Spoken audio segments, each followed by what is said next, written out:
Welcome to the Dragon Slayer podcast by East Idaho Credit Union. My name is Steven. With me always is Bailey. And today, a very special treat. We have Roy and Ben from Jaxonbilt Hat Company. Guys, thank you for joining us today. Absolutely. Thank you for having us. It's pretty exciting. We feel like celebrities. You are celebrities. Yeah, you guys are a big deal. On our way down, we were talking about that. And like Poppy said, I don't understand, because we'll talk to somebody and they'll say, oh, you guys are famous. Yeah. And we're like, we are? You kind of think that nobody knows you. Yeah. Yeah. No, you guys are very well known. In your industry, there's a couple of big dogs. You're one of the big dogs, I know. Really? It's crazy. It really, life got crazy quickly. Yeah. Mm-hmm. Now, why do you call yourself Dragon Slayers? Oh, well, that's a great question. So the whole point of the podcast is talking about business owners and the trials and struggles that they've overcome over the course of running their businesses. And so you guys are, one of the reasons we chose you guys is you've got some really interesting stories around that. Yes. Yeah. It's been up and down, and it has been really tough. There's, and so many aspects of it are tough, and those, the toughest situations are the ones that you have no control over. Sure.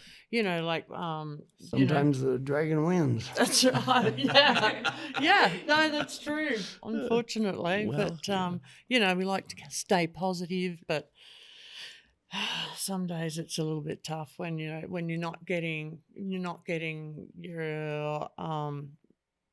raw product from suppliers and things like that, and everybody still uses COVID as an excuse, and I don't know if it's a legitimate excuse or if it still is an actual excuse. That's been one of my favorite excuses for years now. Yeah, If something doesn't go right, I'm like, supply chain, Mac to PC, I don't know. It's your go-to. That's about what we tell our clients. It's a supply chain issue. Sure. Yeah. Well, that's what's being told to you. There's not much you can do about it, unfortunately. Yeah. And then we say that to people, and I just feel so stupid every time I say it. It's hard for me to choke it out when somebody asks me, "Where's my hat?" And it's been a year. Yeah. This hat, Ben, that you've got on, it's like straw on top and then felt on the bottom. What's going on here? I don't even know what this is. The Aztec. And just exactly what you said. So it's two hats in one. Yeah. Which is really cool when you're building them, but not so cool if a customer wants one, because you're essentially using two hats. So you're double the price. Pretty much. Yeah, piecing them together. There's so many different variations of it, and we'll put a different coloured felt on top of here, compared to the brim, and like a wide brim, and so the top is a it was one that we actually had sitting there, to be truthful, that it's not even ours. It was a company came through, selling their product anyway, and he'd left some sample hats, and this was one actually. So and he put his knife right through the top of every crown. Oh, we did. Yes. So we couldn't use it. Resell them. But we So showed is there him. a knife hole through the top of that thing? You see that little blue mark? That's funny. That's covering the knife hole. But Ben calls this the Aztec. The general term is salmon cross. Oh, okay. Crossbreed, half-breed. It comes in different names.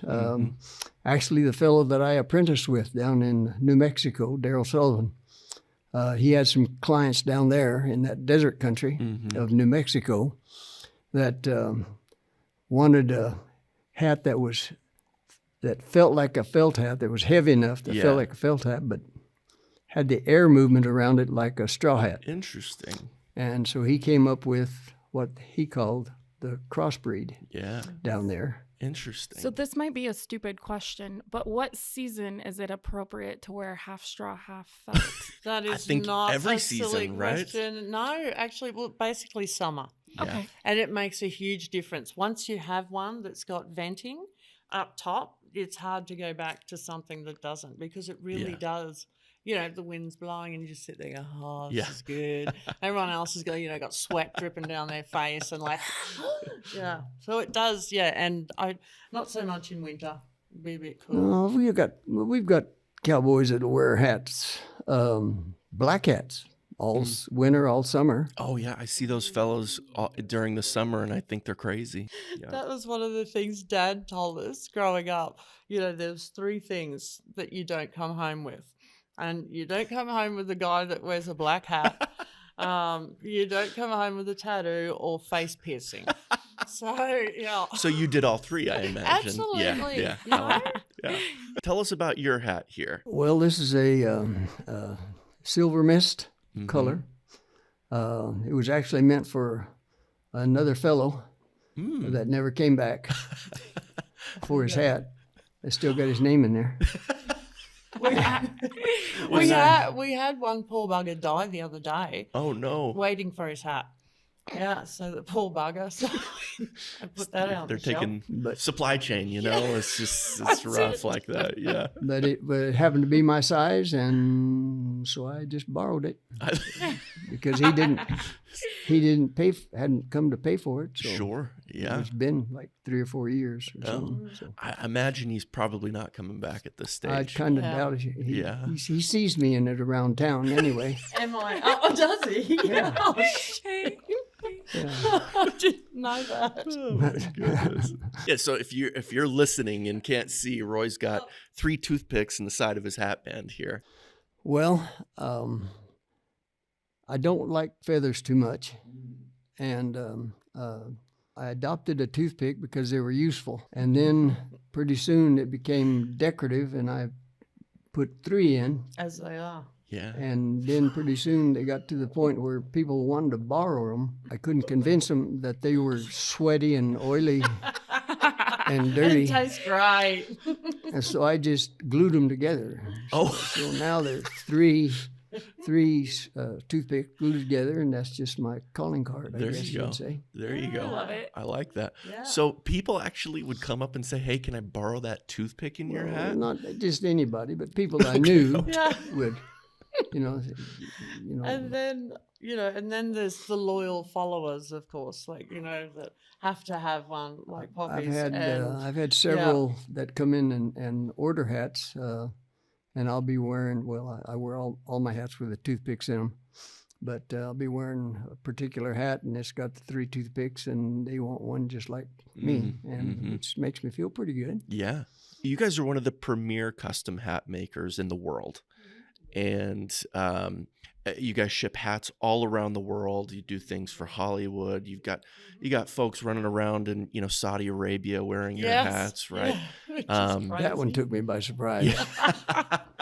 A young boy from Texas who grew up around a lot of this stuff.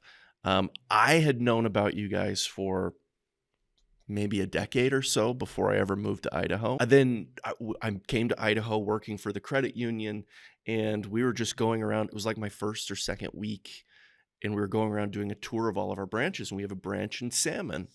And we drove by your place, and I said, oh my gosh, I didn't realize that Jacksonbilt was in Salmon, Idaho, and I'm right here. Blew my mind, a little bit. Yeah. Which was one of the reasons I was like, okay, I don't have an excuse to not just buy one now, right? That's right. So, yeah, well, had you not seen us, we wouldn't be banking here. Yeah, well, yeah. That's right. So, it was win-win. Sure, yeah.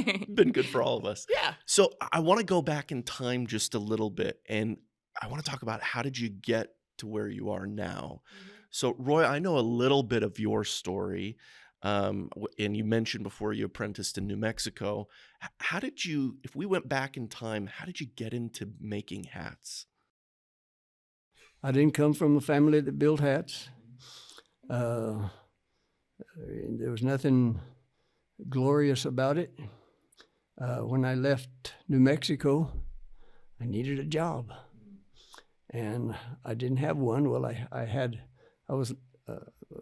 could have been I am an auctioneer, and I could have beat myself to death hustling dollar boxes of junk, but I just didn't feel like it. Sure, I don't feel like it either. Yeah. How old were you then? How old? Yeah. many sakes, I don't know, 50? Yeah. But, okay. 40? Yeah. I was going to say, ballpark. 40-ish, late 40s. So you still had that spark. I haven't got it now. Whoops, I didn't mean that. Came out a little bit wrong. Yeah, anyway, good. Sorry, back to the story.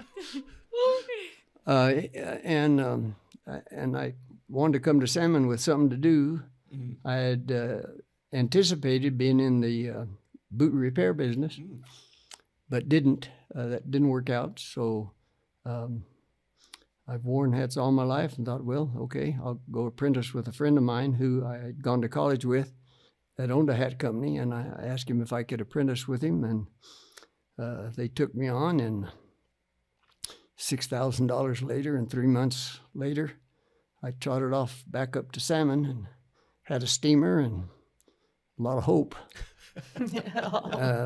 And got lucky and had Ben come and apprentice with me, and I thought that was a good lick. And then so we decided we just got Western from there.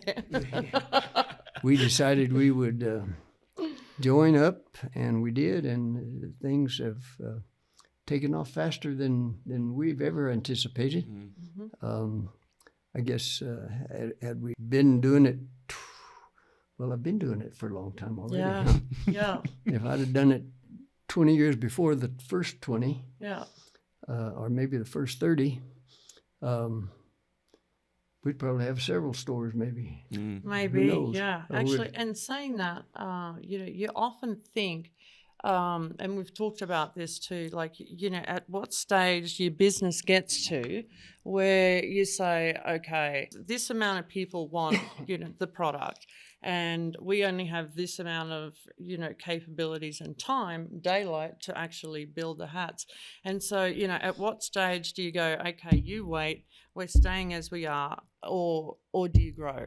Do you put on more people, which is more headaches and it's more frustrating. You're talking to more people on a one-on-one basis, and it takes up an awful lot of time. And that's always something that I think, had we known that it was going to get as big as it is, we definitely would have discussed that a little bit more. But we've just kind of sort of came along. Yeah. Well, sometimes you discover these things along the way, right? Yeah, it's like, oh my God, we're good at this. Yeah. And now we have people, which we're glad we do. We have people that come to the shop just to see the shop. Yeah. Or just to say hello.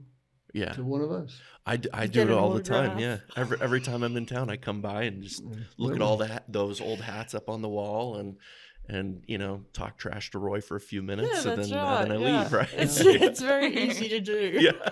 Ben, tell us about your background. What was going on before you got to Roy? Okay. Before you apprenticed there, tell us about that story. Clearly, you're not a native of this country. Clearly, I'm not from here. Yeah, although I'm getting very Americanized. Like when I talk to home, they'll say geez, you sound a bit American, and I'm thinking I do not.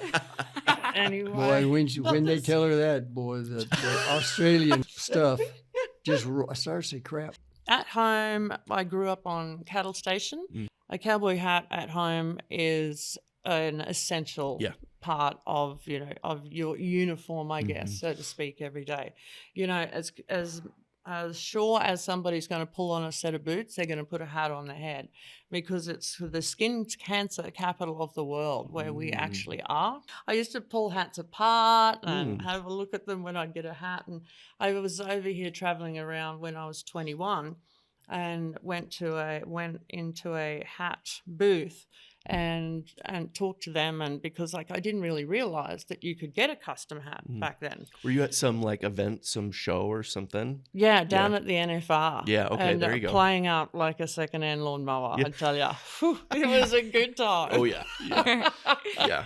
Talked to them, and I ordered a hat, and was super excited. And one of the really, just sounds weird, one of the really exciting things for me was that my name was in the hat. Sure. So I was like, holy crap, it's mine. Yeah. And just a small thing like that that makes a difference. And you think about that now that we send hats out and we say to our staff, like, the person that's receiving this hat, it's not just an everyday thing. It's got to be great. It's got to be perfect from the moment that they open the box, because it's not just a hat. It's your personality and your way of life. And then I used to send over here to get my hats made for me because I like the wider brim. And then I wrote and emailed every master or premier hatter that I could find in the world. And so there was 56, and Poppy was one, and there was two. It's a secret squirrel industry, and like nobody shares information. It's like, geez, I don't know. It's like their secret sauce they don't want you to know about. Yeah. And we do have a couple of secret things. Ooh, what are they? We do. Yeah. Well, actually, now that you've asked. 3 toothpicks, right? That's one. Nobody wanted to teach me or take me on as an apprentice, and except for 2. Roy was one, and there was another hat company down in Texas. So, and spoke to Roy, and I chose Roy because he came off as blunt and no nonsense. There was just no bullshit. It was just, he was flat. It's going to cost you this. It's going to cost you this amount of money, and this is the equipment that you're going to need, and it's going to take you this long, from this long to a lifetime to become, a master hatter. Right. And it was important to me. I wanted to be good at what I did, and we were at home at the time. We had the sale yards, and we had, land as well. So, we were selling cattle, and we have a couple of horse sales and that at home. And I was married, and I had my daughter, and it just became, I don't know why the timing was right, but it was, for me, it was something that I never dreamed. I truly never, ever thought that it would happen. And then I bought a plane ticket, and we settled on an agreement. And so I was back and forwards for years, in the apprenticeship stage, and it was everything I could ever, even when I walked into the shop and I met Poppy for the first time, I must have looked like such an idiot, because I walked in and it meant so much to me that I was nervous and I was excited, and I actually had to stop outside of town to be a bit sick, because I was just, my guts was just going like this, and walked in and met him, and he didn't understand a word I said because I talked so quickly and I did not draw breath. So after I was finished, he's like, and start again. So yeah, and it was everything that I imagined that it would be, and more. So, and we've carried it on. You said some really interesting things there that I think are worth highlighting. The first one is you talked to these different people, and you decided Roy was your guy because you just liked his style. You liked how he talked about things. I think something that's so critical that sometimes people overlook in business is they'll find somebody with a skill set that they really like, but they're not the right person for them to work with. Yes. And it sounds like you put a premium on making sure you were with the right person that was going to fit with you. Absolutely. But what's your thought process when you chose Roy and Roy chose you, and when you're looking at all these different master hatters, how did you decide these are the things that I want in the person that I work with? First of all, it was, quality, of course. And because Poppy's just so very regimented, and, he was very strict and on how things should be done, and then how they should look when they go out, and how, you know, certain mistakes are just not tolerated. And for that reason, that, like I said, when the customer gets their hat, it's, you know, like a big surprise, but, or whatever you want to call it. But and then it's been difficult. It's been difficult, and we've been fortunate as far as staff goes, because we very quickly. We bought a shop on Main Street in Salmon, and there was 3 of us there full time, and really quickly that had to go to 5 people full time. But we went through 1 year where we bloody had 9 staff, like turnover, which made us look crappy. But that's when we decided we better go big or get out. Yeah, that's right. Yeah, but it's not for everybody. Like, people, and it wasn't anything to do with their personality or values. It was that people have an idea of what it's going to be, and then it's not as easy as they think it's going to be. So for that reason, they don't continue on, and it costs us a lot of money we invest a lot of money into the people that we hire. So, we don't want to be wasting our time. And there are things that definitely go with it, like, because we have a shop front as well, we're seen by the public, and it's terrible to say, but when people come for an interview, when we have a vacancy, they could look great on paper, but physically, and that makes us sound really shallow, but, like, you want the person that's coming out to greet you at a shop to look a certain way, and that's difficult. It really is difficult. And, that's somebody that actually gives a shit about what they're trying to sell you and give you. Hey, back in Ben's early days, I was kind of critical. He was an asshole. He got called that often. It probably didn't. You can say it. You can say that word? You're amongst friends. Well, yeah, I've been called that. Yeah. By some better people. Yeah? Yeah, some good people. But anyway, I was maybe that, and a nitpicker.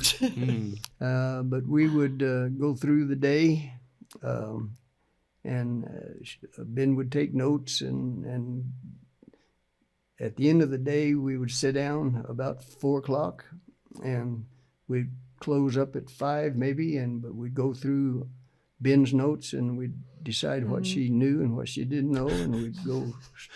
The didn't know page was huge, might add. We'd start all over if we had to, but it was and then a good experience at the end. Ben stayed with me the first time for 3 months, which is more than any other hatter or would-be hatter. She stayed with me for 3 months and then came back for another 3 months later on. And then yearly. Yeah, and then now I can't get rid of you. And I know. And the thing is, a lot of people don't understand the dynamic between us. People will often say, like, Poppy refers to me as his daughter, and I will say my dad. And there's, people just don't. And from the very first day we sat down together and started to, talk about, and, for him to teach me, I don't know, a bond of some description. We don't even really, we've talked about it's hard to explain. Yeah, and it's apparent, though. You can like watch you two and you see it. Yeah. Yeah. Oh, there you go. Yeah. I've never called him Poppy before. No. Probably won't start. Yeah, no, you get into trouble for that, actually. Yeah, only certain people. Yeah. So, Roy, when you took Ben on as an apprentice, what's that experience like when you have somebody come in that says, "Hey, I want to learn the craft"? Back then, I guess I was more enthusiastic about taking on an apprentice because I hadn't had many.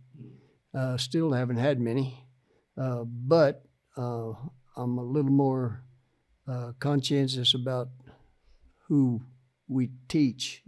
I want to know that they're going to take the craft and the art of it and be able to do something with it. Does it feel like these are like almost like your children, like they sort of represent you a little bit? Well, if they do. studied under you. Yeah, and there's one bloke in particular that stands out, and he came an apprentice with us, and we had met him. Every second year we go down to Elko Cowboy Poetry, and we run a little hat school. And it's by no means, the students don't learn, hat building as such, but there's the basics, and at the end of the 3 days they go away with a hat that they've put together themselves. Cool. Yeah, and cool. It is cool because we have a lot of fun. These people depended on us, and that we could pass knowledge onto somebody. It's pretty cool, except for those that are there to think that when they leave they're master hatters. Oh. Had a couple of them. Yeah, those boys boys mostly, they're irritating. How long does it take to become proficient in custom building a hat? It takes 3 months to become proficient on building a hat, but you don't understand all the problems and how to resolve those problems when something crops up. Mm-hmm. And the theory side of things. Sure. There's not only is there the actual action of building the hat, there's all the theory that we've got a book that we go through. As old as I am, and as long as I've been in the hat business, there's still things that I can pick up from Ben, and other things I can pick up from some of the newest guys we have in the shop. Mm-hmm. We've got what is he? He's in the 11th grade. Yes, grade 11. Yeah. And Keelan, he's pretty cool kid. We're lucky.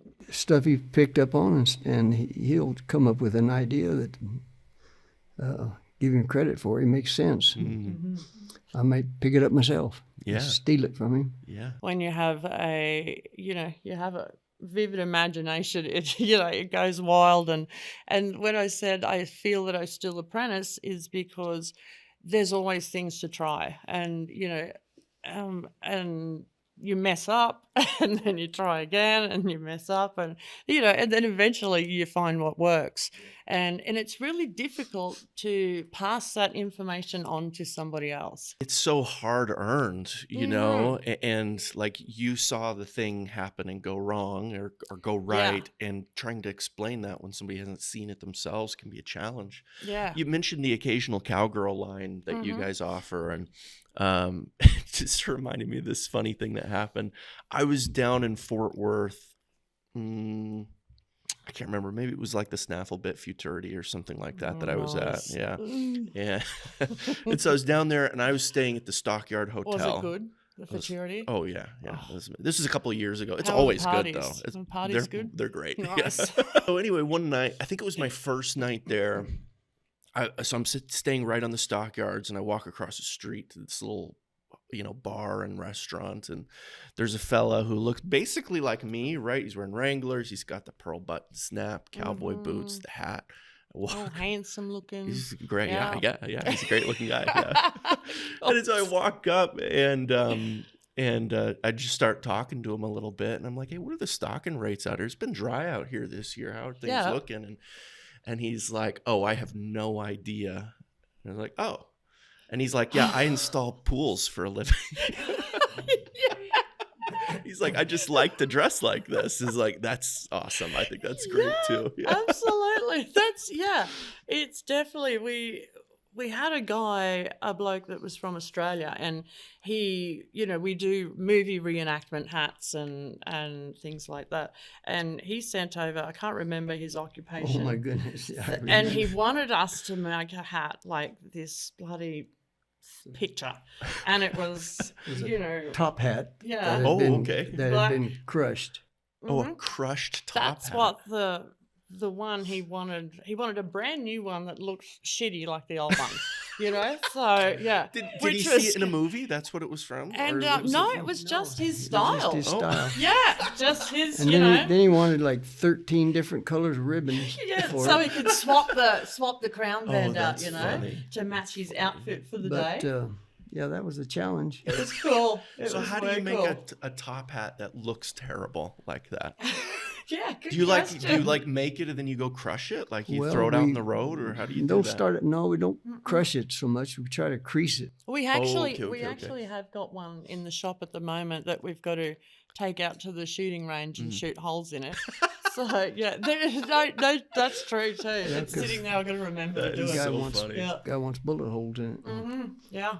We do a lot of innovative things with our hats, and we think we've got a good line of hats that people enjoy wearing because of the quality involved. But we do distress them quite often.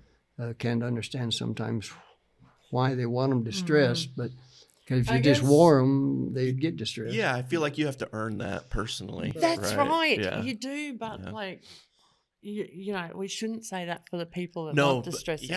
but at the same time, if you like it, then why do I care? Yeah. Right? Like that's It's cool. Poppy's, that's his forte a little bit, is the distressing, because he, you know, other than the sweat marks, you know, you can see where he does it so it looks like it's, you know, dark or whatever. And it's So you're putting in sweat marks into. But then, and then he has crazy. like, he even gets this, you know, that slight salt film that you have on your, you know, around the outside, and it's like, it looks rigid edge. It looks like it was meant to be. That's so Most crazy. places that's kind of protected secret information. For most hatters. Yeah. But we know some hatters that won't even let us in their shop, huh? Interesting. No, we were asked to leave. Really? We went into a bloke's shop, and, you know, hat shop, obviously, just to have a look around. We were going to say g'day, you know, how you going? And old mate realised who we were straight away and said, yeah, leave my shop. Wow, interesting. So is the competition between these different hat shops sounds pretty fierce then? Well, I don't know. I don't feel I don't that way know. about Well, it. that's because you're the big dog.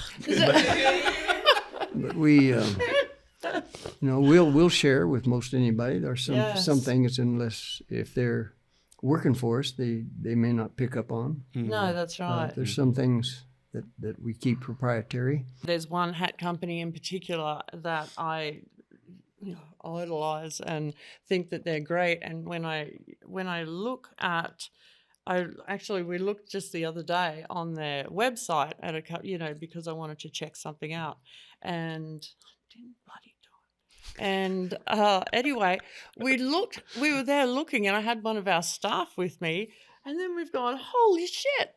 They actually took one of our ideas and had it on their hat. I was just, oh my God, we've made it.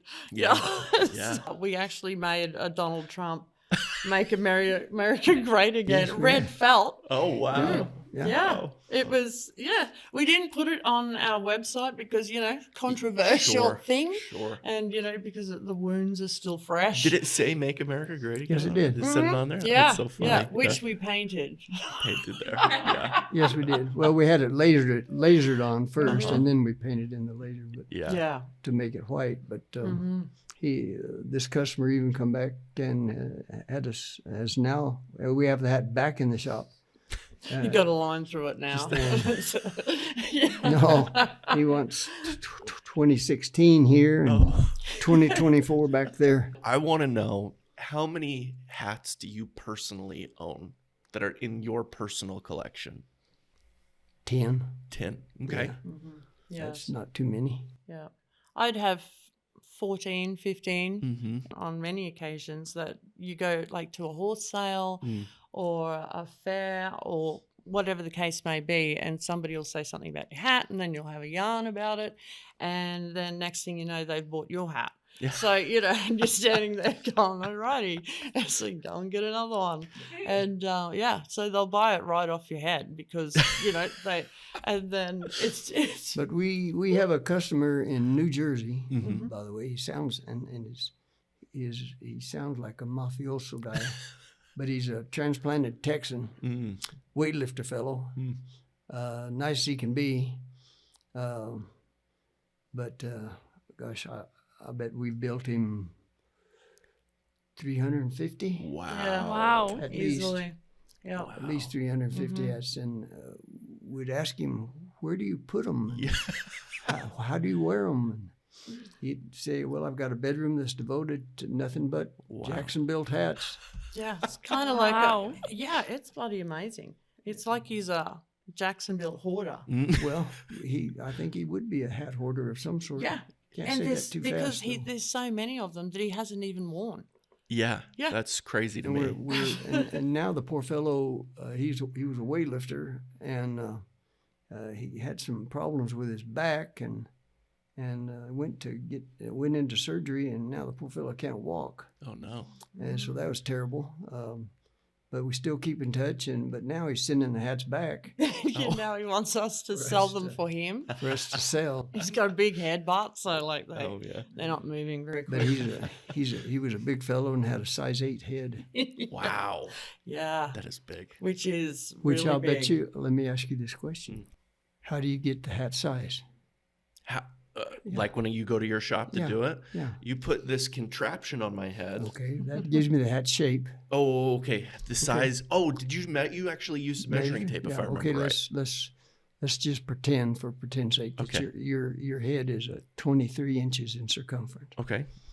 How do you get the hat size? I have no idea. No clue. Well, I'm going to teach you something. I can't wait. Yeah. I can't wait either.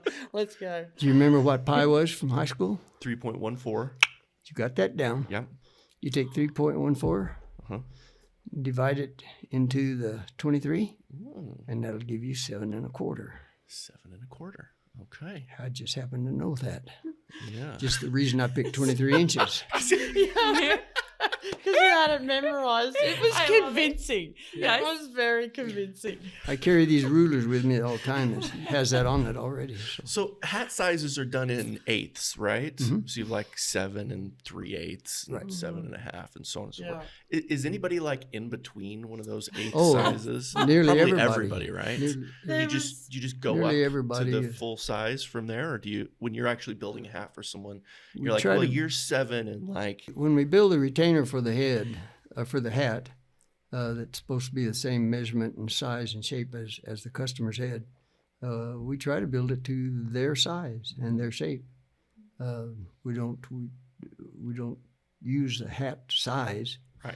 But they may be in between, and we put them in between as we're trying to build a hat for them. Mm-hmm. Yeah, because and at the end of the day, it doesn't matter, what size or shape their head is when we start the blocking phase. We just kind of get sort of close to what their size is, and then the next obviously as the process goes on, it becomes more of an perfectly sized, with our system, and we had our flange press, 2 flange presses built especially for us.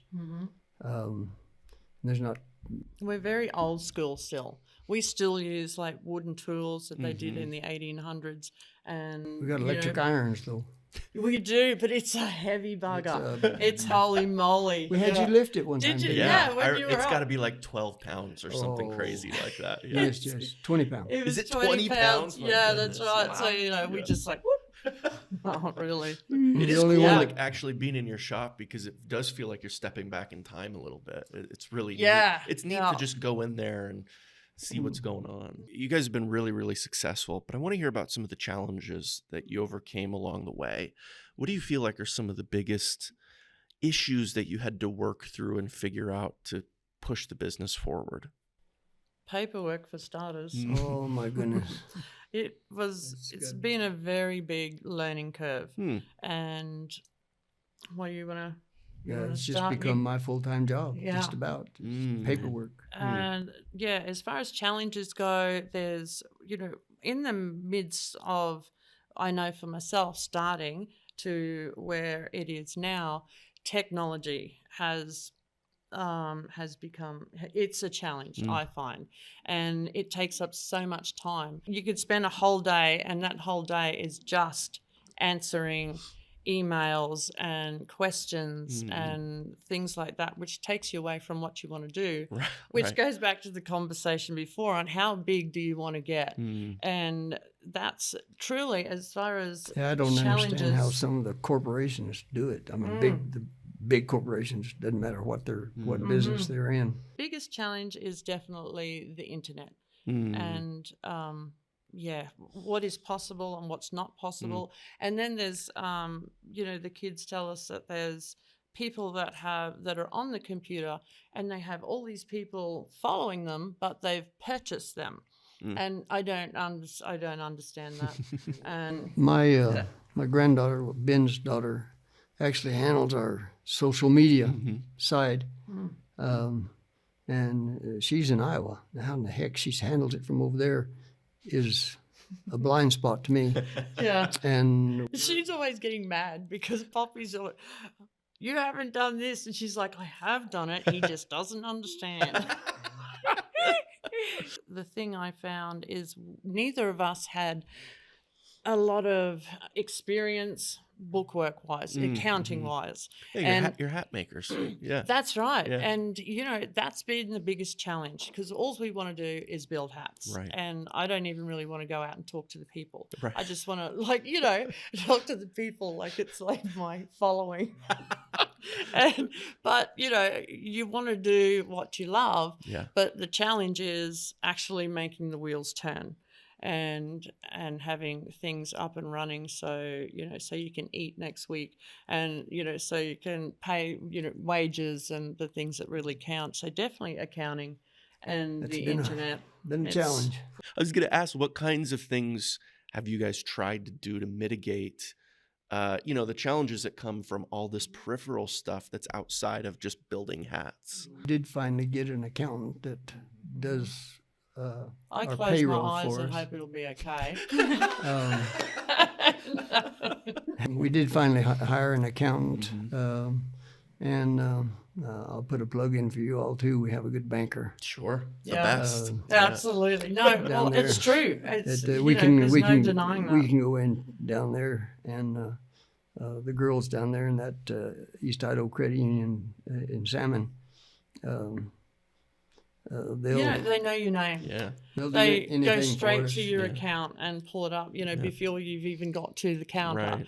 And as far as information, if we have a question about something, or which we often do, and you want to do things a smarter way, the information is always available. It's never truly at our bank. They have never said, really haven't got time, or given you a half-assed answer. Like they actually take the time to go through it and talk to us like we don't know, which we don't. Yeah. And we lose a check, or I lose a check. Yeah, I was going to say, no, we. Well, sometimes we don't put Forget the to write information. in They the just thingy. take the check and go. Yeah. And there's no. Hope for the best. So then I just hope that it's under $1,000 or something. But they'll stop doing what they're doing to help us. And if we need a little extra money to buy some supplies, they'll help us out with line of credit and so forth. Well, I know for me personally, when we started our partnership, I started out as AOK Custom Hats in Australia. And then from when we decided that we were going to do the partnership, well, then I became Jaxonbilt in Australia as well. So, so I'm cruising along, building hats, and I'm getting more orders and more orders because I was the first hatter in Australia, and that could actually offer, a wider brim and choice. It's amazing that you actually have a choice when it comes to hats that people don't realize. And so anyway, things were getting better, and all the raw product that I used came from America. And so the more the business grew, the more I had to import. So the import taxes were, climbing up. And the whole idea, well, not the whole idea, but a big part of the idea of building hats was so, the normal cowboy could buy one. They could afford to buy one of your hats. And that was important to me. And because they don't, they're the ones that are out in the sun most. And, so if they can't afford it, what's the bloody point? And then, so because of that, I moved to America to build the hats because we're custom and we send the finished final product to the person. It didn't matter whether I was mailing it from, Claremont in Queensland to Germany or whether I was in America and sending it to Germany. We actually found that it was that was part of the challenge. It was a challenge to keep both of us supplied. When back then you could get as many supplies as you wanted, and at the same time it was more expensive under the Australian mailing system, postal system, to ship from one state to another in Australia than it was for us to ship from the U.S. to Australia. Wow, crazy. So that was part of the challenge Absolutely. for making the move. That was a big challenge, moving, and for the greater good. And another thing that I just thought of too is help. Asking people for help and accepting help and not thinking that you know everything and really listening. And it's, I'm guilty of it. I've just got to shut up and do more of listening than talking. They've noticed. And I just had to say that. Absolutely. It wouldn't have been the same if you didn't. It's a great point, though. Like a lot of people, they start a business. And frequently, if they're really good at their thing, they think I must be great at everything. And it takes a lot of humility to say, I don't know how to do accounting. I need to hire an accountant, right? This is not my thing. And I feel like those are the people that ultimately become very successful, is when they acknowledge that I have this whole set of skills, but I have this whole other set of things that I have no idea how to do. Yes. And if you can be humble enough to say, I need to get an accountant, or I need to get somebody to do social media for me because that's not my thing and I don't know it. Those are the people who end up really making it. Yeah. Well, we still squabble about some things. Yeah, that's right. Well, it wouldn't be any fun if you didn't. That is Ben's so trying true. to drag me into the 21st century. I know. I was really going to say the 20th century. 21st. Is it? Yes, Is it? Yeah, I guess it will be coming up. 22nd. So 21st century. Anyway, who knows? Who could even say anymore, right? But So we're all anyway, dumb. you know what I'm talking about.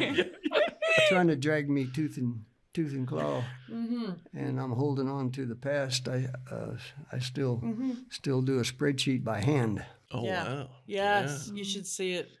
It's just on a piece of paper. It's amazing. Confusing. There's 1,000 columns, and there's little tiny writing in lead pencil and No. Ink. Yeah. Oh, I don't make any mistakes. Oh, I don't have to erase it. I think it's okay to acknowledge, like, there are some things, there's some cool things from the past that we don't want to lose, right? Especially like in this industry, there's a lot of really cool things we don't want to lose. Yes. One of the things that, and you guys teased me about my hat when you came in just a little bit. I'm just kidding. You guys were really nice. We're over it. You guys are nice. But one of the things that I notice in the industry, just in the Western community and world a little bit, is what's the right way to put this? There's just some amount of people that want to say, no, it's ours. The and culture. We don't want outsiders to be part of this thing, which that's very I've never really understood why we've kind of been that way, and in fact, I even think it's detrimental because I want to share all this stuff. Like, I want people to know. I want them to be excited and get involved. And, that's right. And I think it's true of a lot of communities too. Like, it's not specific to ours, but it's certainly in a lot. And one of the things that I love about you guys is I feel like you do a really good job of just like opening up and saying, here's what's going on, here's what we do. Yeah. And even though you teased me a little bit about my hat, you didn't tease me much, right? No, I know. We held back. We're being polite. We'd still let you into the back room if you wanted to. We don't let too many people in the back room. Well, it was cool to be back there, by the way. Yeah, it's really neat. Someone walks in our back door and we all stop and it's like, yeah. It's you don't live here. What are you doing? Yeah, I know what you mean. Dude. Yeah, I feel very privileged that I've gotten to go back there and look at stuff. It's cool. Nice. But I feel like you guys are good ambassadors for the community at large, right? Because you are so open and caring and kind. And I think that stuff goes such a long way. I think that's one of the reasons why you've been so successful too, is people like you guys, not just the product that you make. Well, tourists that come in, we like to entertain them, make sure they've enjoyed their stay with us. Yeah, you asked the question: is kindness? Are you born with it, or is it a learned, thing, emotion? And what do you think? What do you think? I think it's a learned behavior. I think so too. Yeah, I would agree. Yeah. Genuine kindness, and which is very difficult to find. Yeah. And because kindness covers an arrangement, a massive array of things that go with it, that I think bundle into one to make somebody a decent human being. The young fellow that I was talking about that has come to work for us, he started. He would jump right out there and go out and help the customers that came in. And then all of a sudden he started standing behind the swinging doors that we have between the front and the back. He would stand behind those swinging doors and just holler out at the customer. And so I had to talk to him a little bit, and very kindly, of course, and tell him, don't stand behind those doors. You want to be present yourself as somebody that's interested in what that person wants. Yeah, make a connection. And, and you can't connect with that door between you. From the back door. There. Yo, dude, let me know if you need help. At the same time, if someone comes in and says they're just looking, we let them alone. Sure. And let them look, but we go and check on them. Yeah. Yeah. But we don't hover over them. No. And our customers know too, which is definitely added to our success, is our customers know that, we do care. That's, every hat that goes out has got our name on it, and that's our reputation. And that's one thing with staff that they've got to understand. They might think that you're being a pain because you're picking at them about little things. Oh, this is a little bit here. And it could only be, most of the time it is only small things. But when it's mine, I want it to be, a certain way. And if somebody doesn't like doing that way, well, then that's their unfortunate. Being able to fix things and genuinely not just making a sale, but caring for that person. And like Poppy always says, you always say, yeah. If someone comes in that's, they look a little grouchy, and maybe they've bought a hat and they're at the counter, and I want them to at least go out with a smile on their face. So we have a little card that we put in each hat. It's got the person's name on it. It's got our name on it too, and it has some hat care instructions. But I'll ask them, do you know anything about cowboy poetry? Some will say yes, some will say no, and I'll say, well, you're not going to learn much from me either. But I have this little poem that goes in each hat, and it goes like this. It says, "Steal not this hat for fear of shame, for Roy Jackson's not your name. For when you die, the Lord will say, well, where's the hat you stole that day? And if you say, I do not know, the Lord will say, well, you just step below." And that always gets a smile on their face. Yeah, that's right. And sends them out happy.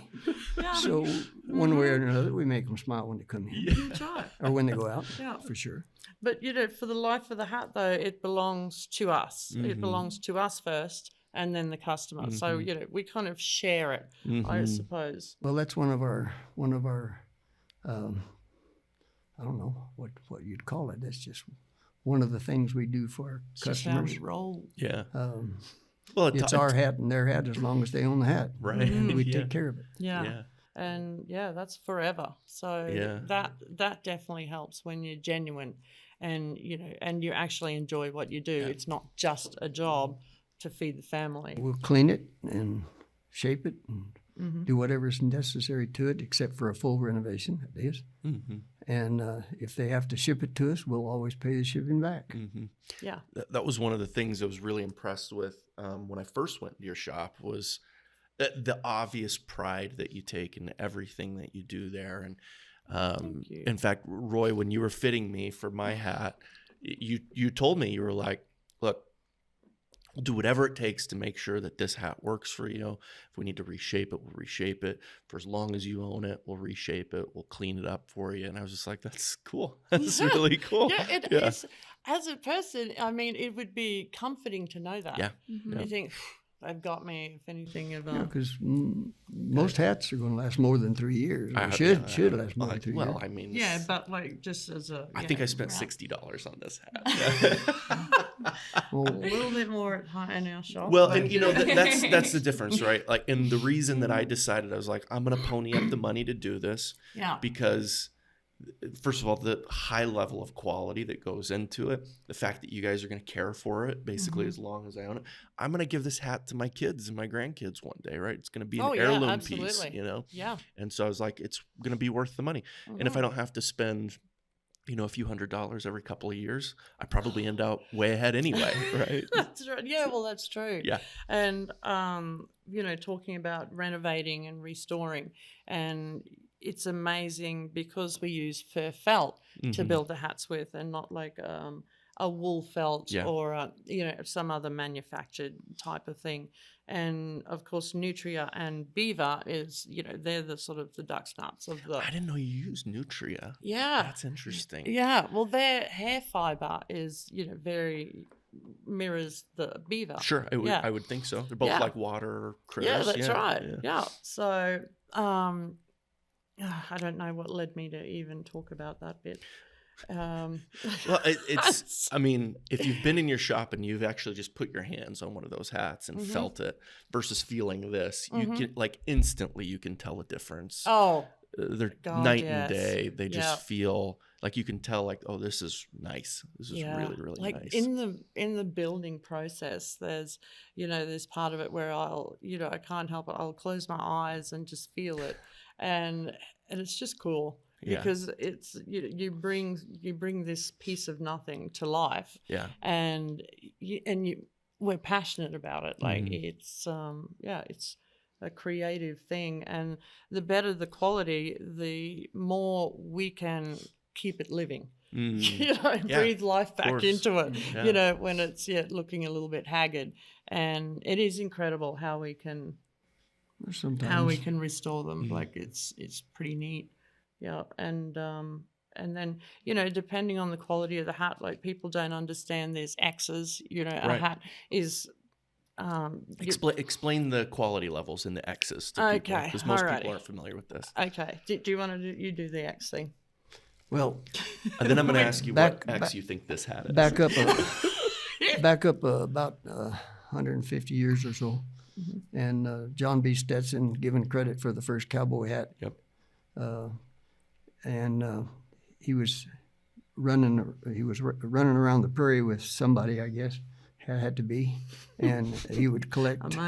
He'd collect rabbit and beaver and so forth, and his family owned a hat making business. They were hat makers, and when he got back to New York and realized that he had a product that the cowboys wanted, they put X's on them. One X as 10% beaver. Excuse me, I got to wipe my nose. No problem. And 10X was 100% beaver. Mm-hmm. And that was how they started the quality. There's a number of X's. The more X's, the better the quality. So the less rabbit and more beaver. Yeah. Okay. Mm-hmm. And that moved along till about the mid '60s, and then that fell out the bottom. And you could get a hat with about as many X's as you wanted. Yeah, people are going kind of crazy. 300 There's X like hat. 2,000 X. Yeah, it's crazy. Yeah. You can, so you could get X's wherever you wanted them, but it was left up to the hat company, the hat maker, to define what they meant. To develop their own X factor rating. Yeah. And so it's kind of stuck. There's been some of us, including us, some hat makers, including us, that have tried to get out of the X's and just got into the percent beaver. Yeah, that's right. But it's not successful because most people are trained about the X factor. And so in our shop, we build a 10X, which is our bottom. And 10X is a genuine fur felt. Yep. And a lot of times I'll say that, and people won't hear what I'm saying. I say genuine fur felt, they're thinking beaver, and I stop them. I stop because I can see what they're thinking. And I say, I didn't say any beaver. I said, that's genuine fur felt, just what I said. Yeah. Rabbit or hare. Yeah. And then, but we do build a 20X at 50% beaver and a 50X at 100% beaver. And then we'll stop again and talk about, in other hat shops, if it's 100%, they'll call it 100X. But I just happen to be old enough Yes. to know what what good quality. One time that it comes in handy. Yeah. Happen to know what good quality felt should be like when it's really 100%. Yeah. And it's difficult to find nowadays. It is. Believe And it. Take a guess. What do you think here? Take a guess. Yeah. I'm not saying a thing. Let me just check and make sure. Let me touch it one time. Yeah, let's touch it. Let's touch it one I time. want to see. Okay, I see. Let me touch it. 3X. Yeah. Incredible. 3X. You're absolutely right. Yeah. That's impressive. Yeah, right there. Right there. Dang. 3X. Oh my gosh. Look yeah. at that. There you go. I'm impressed. Yeah. Impressed? I'm impressed. Oh, Yeah. don't be. It felt like wool. Yeah, that's right. Yeah. It was close, wasn't it? Yeah. Yeah, definitely. And people also ask, how many beaver does it take to build a hat? Oh. My. And we never really knew, and it was difficult to find out. I researched it and went back into the archives, and rule of thumb was that it takes 4 adult beaver to build one hat. Okay. So yeah, and where the fur comes from, which is the X factor, is and the better the quality, the lighter the hat is. Oh, okay. Yeah. So you can, when you feel a normal hat, it's off the shelf. You pick up a 10X and then you'll pick up a 100X, and it's just night and day. Yeah. They're lighter weight because they're thinner. Yeah. But as they become thinner, they become more dense. And increased density then of a good beaver fur felt hat. Yeah. Yeah, like its longevity and wearability is, the price goes up, so does that. As with most things. Sure. Yeah. But it's not every scrap of hair on the hide, on a beaver hide or a nutria that's used. Really, the fur is right now next to the skin. Yeah. And, we chop off that. We now build belly hair beaver, yeah, which is the shortest, finest fur on the pelt. Yeah, definitely the highest quality. It's like when you pat a cat. Right. The underneath fur. Yeah. Not that I'm a cat person, but I don't even know why that came to mind. But, so. Or petting a beaver, right? That's right. Petting a beaver. Yeah. I used to think when I first started my apprenticeship and there was such a low availability of beaver. And I thought, well, okay. And I said to Poppy, why don't we just farm them? We'll farm the beaver and maybe we could shear them, like sheep, and then it'd grow back every year. And Poppy's like, yeah, nah. And do that when I die.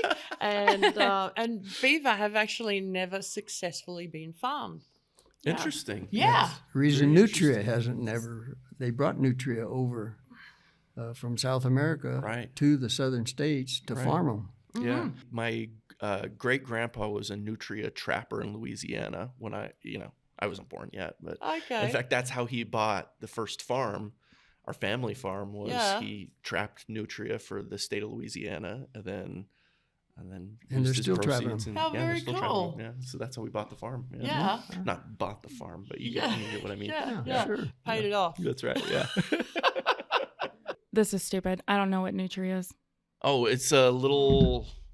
They could probably explain it better, but cousin to the beaver. It lives in swampy areas. Yeah. And is south. And in South America and southern states. Yeah, it's a little like water rodent thing. Okay. I was going to say it's like a bloody big mouse. They look a lot like a muskrat. As a kid going to visit my family in Louisiana, and there's this restaurant that we like that's right on the water in Manchac, Louisiana.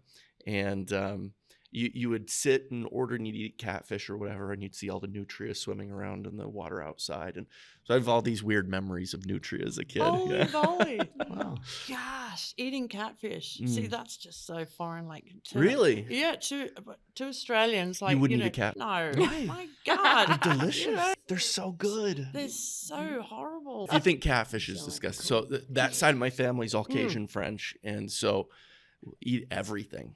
Wow. We eat nutria, right? We eat raccoon. Yeah, just take it easy. Raccoons, turtles, alligators, snakes. Possum. If possum. Frogs. Yeah, a lot of frogs. Yeah. She's scared of frogs. Really? Yes. Oh.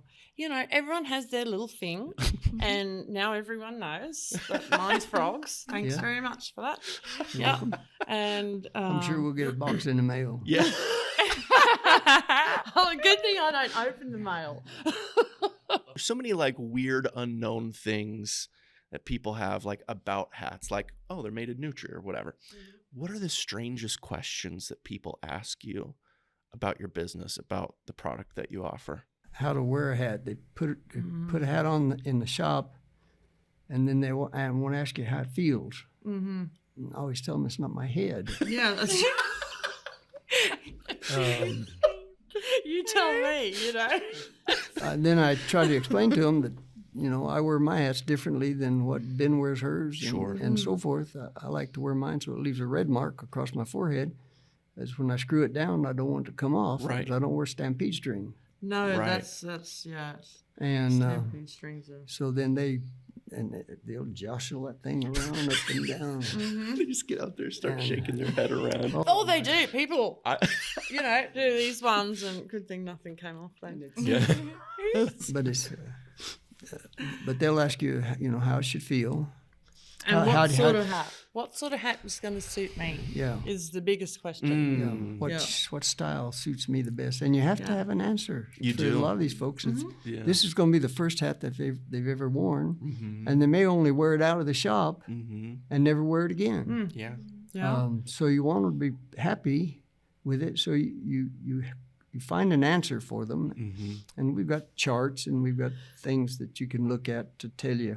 Yeah, like rule of thumb, like I said, the shape of your face right from the beginning, the get-go, that, rounder faces, you can generally wear most hat shapes and sizes and there's illusions that you create because I'm short for my family. I know I'm not short, but, if you're if your hat slopes very slightly downwards, like to the front, it gives the illusion of height. That's why all those buckaroos wear those hats then. That makes sense, yeah.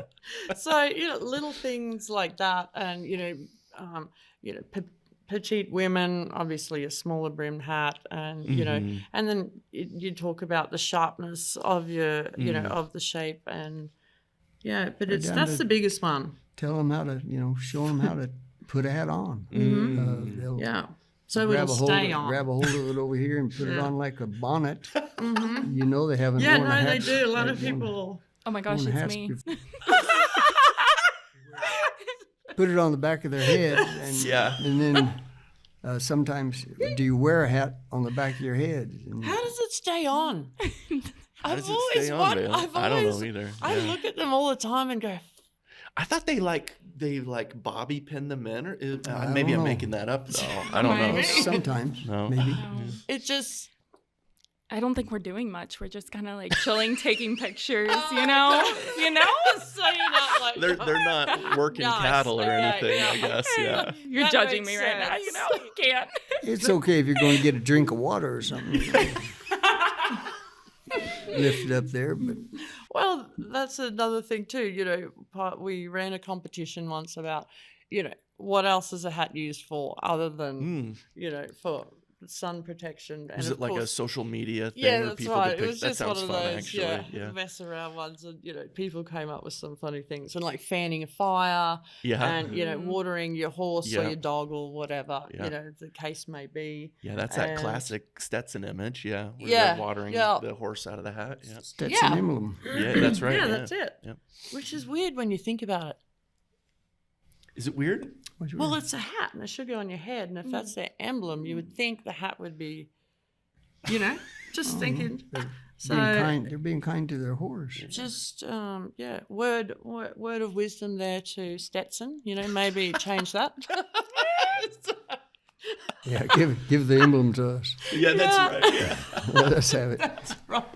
Let it be our idea. You know, sometimes people ask me, and I don't have nearly the level of, you know, understanding that you guys have on this, but to a lot of my friends, they're like, oh, he's like the real deal kind of cowboy, which is silly because I'm not. But people will ask me about a hat, like, what hat should I wear? And I give them the same answer.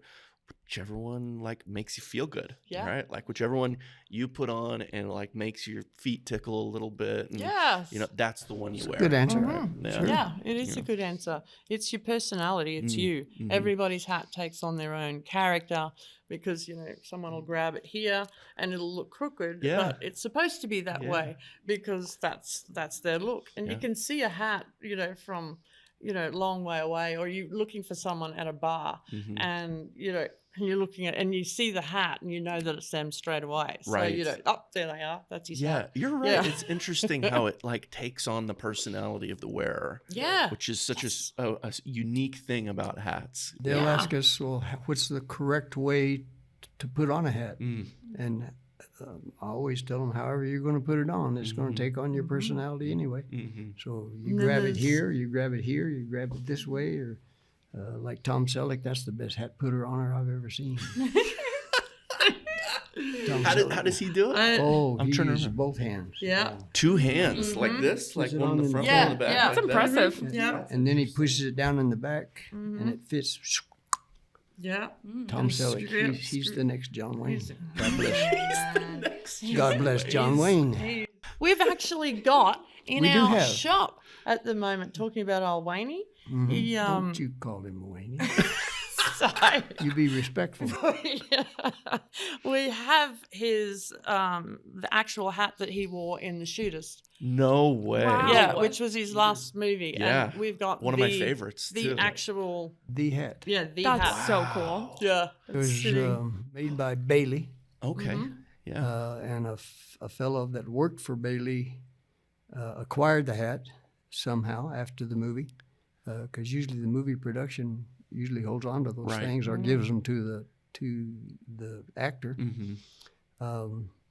But he actually To support their coke habit. But he acquired the hat, and then somehow or another, these folks that moved into Salmon, who were from California, got caught in one of the big California fires, and their house burned, and they salvaged John Wayne's hat out of it. Wow. Wow. And brought it to us, and it was a little musty and misshapen, and we. Yeah, and dried out, and it was Yeah. a little on the dry side. The sweatband is still pretty bad, but you don't want to. We But don't yeah, want to you just change it. don't dare touch Right. it. Yeah. Yeah. And I mean, you know, that in itself, that these people entrusted us, That's of crazy. all the people that they could have, you know, with this. What do you think the value of that hat is? Oh boy, if it went to auction, I don't know. That'd be $1 million? pretty valuable. It would. $1 million plus? If I you can't even if you imagine. still I had can't either. had people that know who John Wayne is.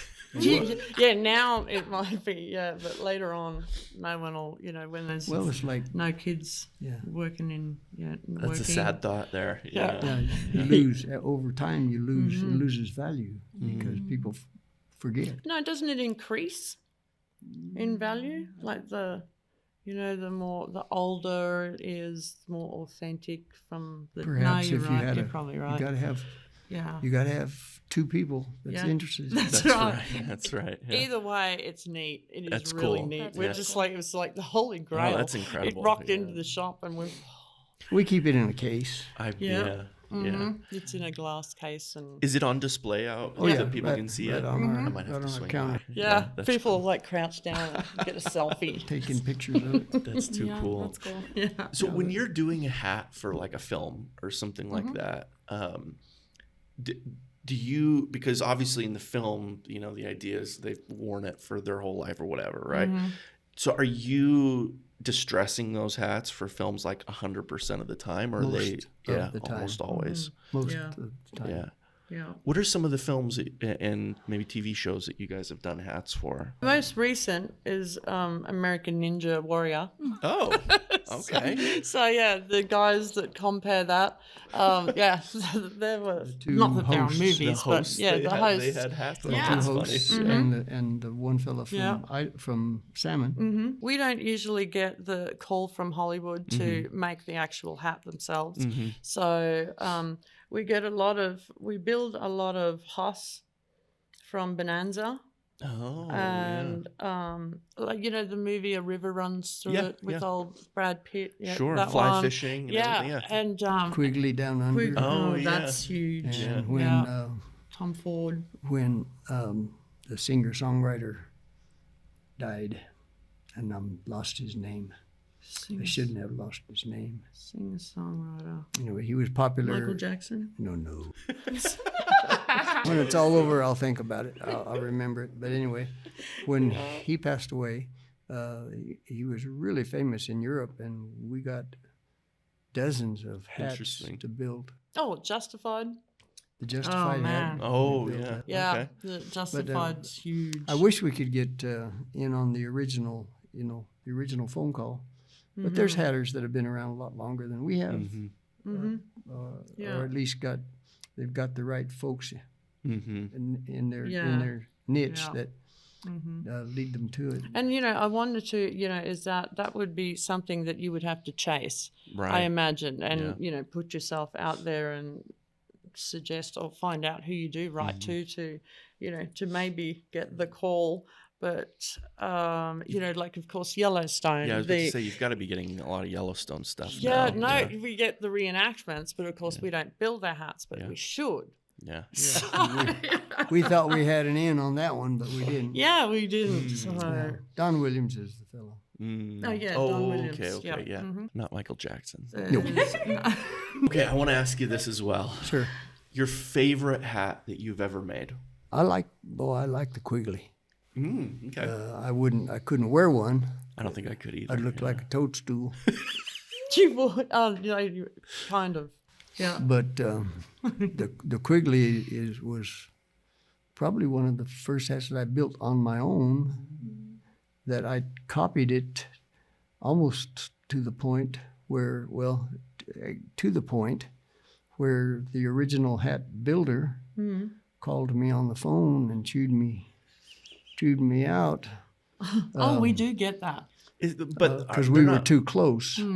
Are they proprietary? Are they trademarked? Well, sometimes they're trademarked, sometimes they're copyrighted.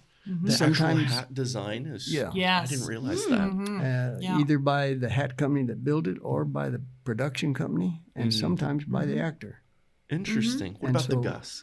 Is the Gus? The Gus was another one. But isn't that a great movie? Oh, it's my absolute favorite. That's where it changed. Absolute favorite. Before that, it's called the Tom Mix. Oh, I didn't know that. Before that, it was called the Tom Mix, and then Gus McCrae came out in that, and it became the Gus. Yeah. What was that? 89 or something like that. It Was became it? the Gus. I can't remember, but I wow. watch it once a year. It was and New Year's great. every year. It's like Cheech and Chong once a year, And the lady that owns the hat company that built that hat in Texas, she chewed my butt out. Really? Oh, yeah. But the Gus is everywhere Oh, today. yeah. Now, Everywhere. It's, And, we always say it's not going to be exactly because we're not allowed to do it exactly. And, there only has to be, something slightly different. And I kind of don't understand why there's a patent or patent, however you say it, on, movie hats, because there's a lot of reenactment shooters and, and they live for it. And like, it's not something that the movie company is going to make money off of selling hats. But, so you wonder why you can't, replicate it. And you think they'd at least license it or something out so that people could make it. And we keep the name, like it stays, the name stays, of what the movie is. We build a Lone Ranger. Oh, Gosh, we have Lone Rangers all the time. Yeah. The Clayton Moore version, Yeah. not the newest version, but the Clayton Moore version, the oldest. The good version. one. Yeah. Okay. Favorite hat? Oh, yeah. Was 100X sand, and I had a cutter crease in it with what we call a rodeo crown, and the top of the crown was completely covered with full quill ostrich hide in a cream sort of a color, and then I had actual, like, for real gold I don't know, what do you call it, like chain, piping wire, like thin stuff, and then it was beaded with all glass beads all around the outside, and so it was like looped all around. And oh man, that thing was the bomb. Yeah, it was cool. Who ordered that hat? Me. No, that was your first. I love it. That's one that you started when you was an apprentice. It is. Yeah, it is true. Yeah. How long did it take to build that? A long time. Yeah. Yeah, a long time. Wow, that's crazy. I've never even seen something like that before. Yeah, it's neat. Yeah. And the fact that everything on it was of the best quality that that we could. We've actually got one customer, and he orders his hat every year, and like, he has solid gold buckle sets, that he wants on his hats, and he wants the best, and looking after those people is paramount. Not only the little people, but like, it's if you're getting a hat every year or every 2 years, like, it's pretty cool if a company rings you up and says, "Hey, dude, your hat's ready," and because we've got such a long waiting list, we'll give them a courtesy call and say, "Guess what? You're up." So it's not going to be long now. Yeah. Okay. So I want to ask this as well. You guys have done incredible things. What kind of advice would you have for somebody that's entering the same kind of industry, the same line of work that you guys do? We talked about that one too. Yeah, we did. And what did we say? Don't. That's right. That's tough when you want to. I think first advice is take it seriously. Yeah. If you're gonna do something like build a hat or build a belt or a pair of boots, it's an art. It is an art and a craft, and you want to pay attention to detail always. Yes. You want to get the best instructor you can, and do it the way they do it until you have learned that you can change. Yeah, I think, yeah, definitely. And again, we mentioned it before, like, ask questions, and ask questions, and then but still be your authentic self. Don't ever lose your own roots, and and just because we all come amazing anyway. So the more people you talk to and knowledge, I mean, you're just going to get greater, aren't you? When they apprentice with me, especially, and now that Ben's with me as well, but when they apprentice with me, I want them to do it like I do it, and there is no other way. You do it like I do it, and then you'll always be able to fall back, go to school, think about it, and go reteach yourselves and go back to basics, because that's what you're going to learn. Yeah, like, and often we'll say that if one of the staff are having trouble, with the shape, and it's not going into shape, and even ourselves, and I always say, like, remember your training, go back to the basic, because every part of building a hat is crucial to that bit, the shaping at the end. And so if something's not been done properly, in the mix, well then, you're fighting a losing battle. And there's times where you do have to start again, and that's when you're not making money. So, and you're not making money when your product is coming back. So that's why, if you're going to do it, put everything into it, because of that factor. It'll start burning into your petty cash or into your bank account if the more mistakes you make. So essentially, you're your own best tool. And I think that's really important. Besides that, it's embarrassing. Yeah, when you get that phone call. Geez. Hey Roy, this hat is really nice, but yeah. And it's not quite what I had in mind. Yeah, sure. If there is anything that really gets me cranky, and it's that. If a hat comes back, because I want to know why it's come back, and why was that mistake made. I've always told people that work for me that the best investment you can make is in yourself, right? So take time every single day to get better and better and better about what you do. Yeah. And never close your mind. And it doesn't matter what it is. It's amazing how, somebody of a completely different walk of life can give you some knowledge that you'll carry with you and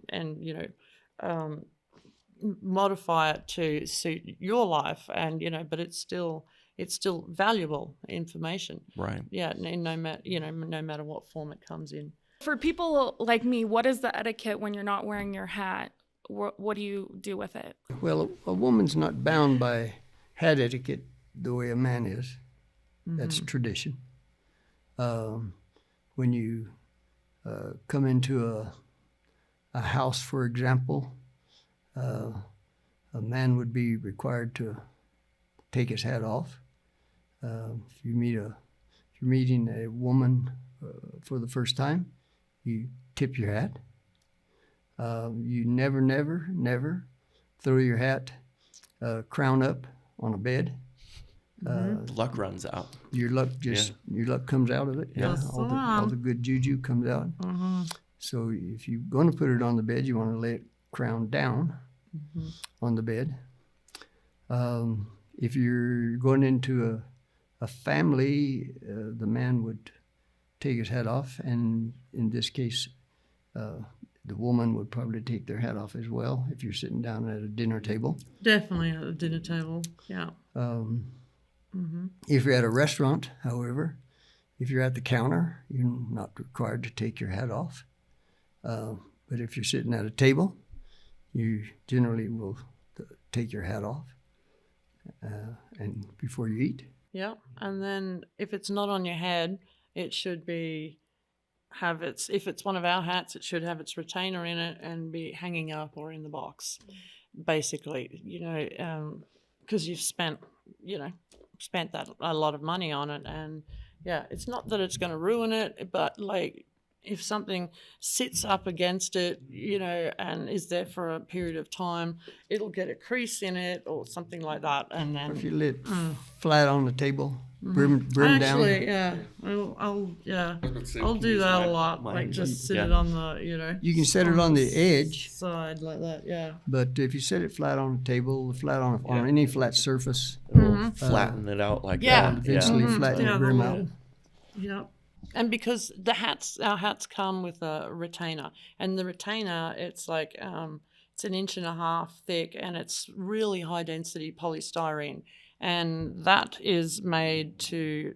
That's where when we take the shape of your hat with the little halo thing, and that comes out on paper, and then then we make this retainer, and it stays in your hat, but we build the hat around that. So it's the hat is just built around your head shape. So it's always good when you're storing your hat just to throw it back in and chuck it in the cupboard. Especially if you've worn it for a long day, perhaps, and it's nice and warm and maybe a little bit sweaty. It's best to put that retainer back in it if you can. Yeah, that's right. Yeah, for sure. I also take my hat off when I kiss my wife. I do that too. I don't know if you're supposed to or not, but that's what I was always taught to do. We'll go with that. Cute. Yeah. That's so cute. What's your message to the world? I would say honesty. The more honest you can be with yourself, the more honest you are in everyday life, and that's how people get to know you, and that's your reputation, and that's something that you should guard as your reputation. And be your authentic self, but honesty for sure, and kindness. But yeah, even if a customer gets upset at us for some reason or other and cancels their order, we still treat them like they're a reliable customer, and we ask them to come back if they feel like they want to come back, and we'll treat them so many ways they've got to act like one of them. Yeah. Yeah, that's right. There's all these options, and we'll hit on one eventually. And our company is well known for us being fair and honest. Yeah. Yeah. Absolutely. Because that's all you got. Right. Yeah. When you've got nothing else, around you, like you've just got yourself. We've given money back on hats that have been out of the shop for a long time. Yeah. Mm-hmm. Yeah. Because if they're not happy, we're not happy. Right. Yeah. Roy, Ben, thank you so much for joining us. Really, really fun, really, really interesting. And thank you for joining us on the Dragon Slayer podcast by East Idaho Credit Union. We'll see you next time.